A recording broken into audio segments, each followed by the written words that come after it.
Road traffic ஆக்சிடென்ட்னால் அடிபட்டு நமது emergency பிரிவில் சேர்க்கப்பட்டிருந்தார்.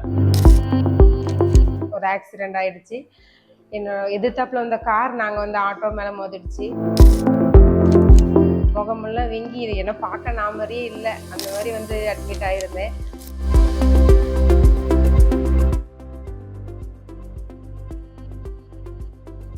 நான் doctor major K Kamalanathan, professor of orthopaedics, PSG மருத்துவக் கல்லூரி மருத்துவமனை. திருமதி திவ்யகனி என்பவர் ரோட் டிராஃபிக் ஆக்சிடென்ட்னால் அடிபட்டு நமது எமர்ஜென்சி பிரிவில் சேர்க்கப்பட்டிருந்தார். அவருக்கு முதலுதவி சிகிச்சை, ஷாக் ட்ரீட்மெண்ட்லாம் கொடுத்து நம்ம ஐசியூவில் அட்மிட் பண்ணியிருந்தோம். அவருடைய நிலைமை பிபி பல்ஸ் எல்லாம் நல்லா ஆனதுக்கு அப்புறம் அவரை படிப்படியாக சர்ஜரிக்கு எடுத்துக்கொண்டோம். அவர் கிட்டத்தட்ட 1 மாத காலமாக இம்மருத்துவமனையில் சிகிச்சை பெற்று வந்தார்.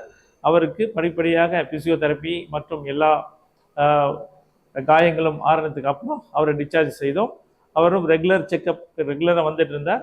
அவர் படிப்படியாக எக்ஸ்ரே எடுத்து பார்த்தில் அவருக்கு எல்லா எலும்புகளும் நல்லபடியாக கூடி இப்பொழுது எல்லா ஃப்ராக்சரும் நல்லா யுனைட் ஆகிட்டு இப்பொழுது அவர் தன்னுடைய வேலைகளை அவரே செய்து கொள்கிறார்.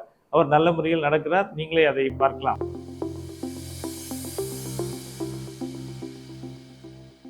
வணக்கம், என் பேர் வந்து திவ்யகனி. 2023 டிசம்பர் 9 அன்னைக்கு பொங்கலூர்லேருந்து நான் வந்து பல்லடம் வர வழியில் ஒரு ஆக்சிடெண்ட் ஆயிடுச்சு. நான் வந்து ஆட்டோ உள்ளேயே மாட்டிக்கிட்டேன். ஆட்டோவே ஒரு சைடு உள்ளே போயிடுச்சு. அதில் வந்து என்னோட கால், கை, உடம்பு ஃபுல்லாக இப்போ நடந்தது எதுவுமே ஞாபகம் இல்லை. நிறைய பிளட் போயிடுச்சு. அப்புறம் உடனே ஆம்புலன்ஸ் மூலமாக அன்னைக்கே கொண்டு வந்து என்னை எங்கள் பிஎஸ்ஜியில் வந்து அட்மிட் பண்ணாங்க. ஒரு 3 நாளைக்கு எனக்கு என்ன நடந்ததுன்னே தெரியல. நான் எங்கே இருக்கேன் எதுவுமே எனக்கு ஞாபகம் இல்லை. என்னோட குழந்தை ஒரு பக்கம் ஐசியூவில் இருந்தா, நான் ஒரு பக்கம் ஐசியூவில் இருந்தேன். என்னோட தம்பி சம்சார் எல்லாருமே ஒவ்வொரு பக்கம் பிஎஸ்ஜியில் அட்மிட் ஆகிருந்தோம். அப்புறம் ஐசியூவில் வச்சு இந்த ஃபஸ்ட்டு கை சர்ஜரி பண்ணதுக்கப்புறம் தான் எனக்கு சுயநினைவே வந்தது. அப்போ தான் நான் எங்கே இருக்கேன் என்ன நடந்ததுன்னே ஒவ்வொருத்தட்டையாக கேட்டு தெரிஞ்சுக்கிட்டேன்.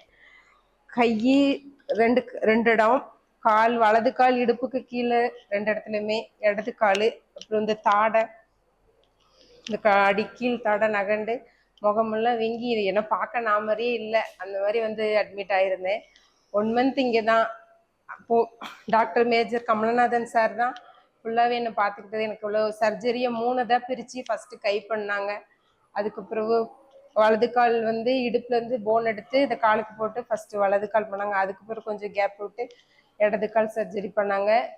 தாடையிலையும் கையிலையும் காலில் ஒரு இடத்துலையும் பிளாஸ்டிக் சர்ஜரி பண்ணாங்க.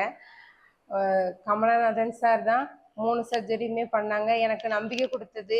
எந்திரிப்பனானவே நான் தோணலை. அப்போது ஒவ்வொரு சர்ஜரி முடியுமே, உன்னால் முடியும், எந்திரி உன்னால் முடியும், நீயே ட்ரை பண்ணுன்னு சொல்லி கொஞ்சம் என்னை என்கரேஜ் பண்ணாங்க.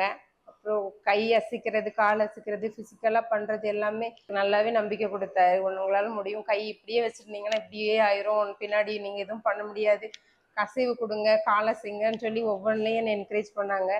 அதனால தான் இப்போ எனக்கு ஆக்சிடெண்ட் ஆகி கரெக்டாக 1 வருஷம் 7 மாதம் ஆகுது. இப்போ என்னால் என்னோட வேலையை செஞ்சுக்க முடியுது, நடக்க முடியுது. இதெல்லாம் நான் இப்படி நடப்பேனானே எனக்கு தெரியல. இப்போ எவ்வளவோ பரவாயில்ல. 2வது இப்போ செக்கப்காண்டி வந்தேன். மறுபடியும் ஒரு சர்ஜரி பண்ணணும்னு சார் சொல்லியிருந்தாங்க. அதுவுமே இப்போ இம்ப்ரூவ்மெண்ட் ஆயிருக்கு. அதனால சர்ஜரி வேண்டாம், இன்னும் 2 மாதம் கழிச்சு இந்த சர்ஜரியெல்லாம் பார்த்துக்கலாம், இப்படியே பண்ணிக்கிட்டே இருங்க. ஒவ்வொரு தடவையும் நான் கால் சரிச்சு நடந்தேன் முதல்ல. அப்போ இப்படி நடக்கக்கூடாதுன்னு சொல்லி ஃபிசியோதெரபிஸ்ட் மூலமாக ஒவ்வொரு தடவையும் எனக்கு ஃபிசிக்கல் ஆக்டிவிட்டி நிறைய சொல்லி தந்து என்னை மாற்றி இப்போ நான் நேராக நடக்கிறேன். அதனால் பிஎஸ்ஜிக்கு ரொம்ப நன்றி. சார் கமலநாதன் சார், அவங்க டீம் ரொம்ப நன்றி. பிஎஸ்ஜி ஹாஸ்பிட்டலுக்கு ரொம்ப நன்றி.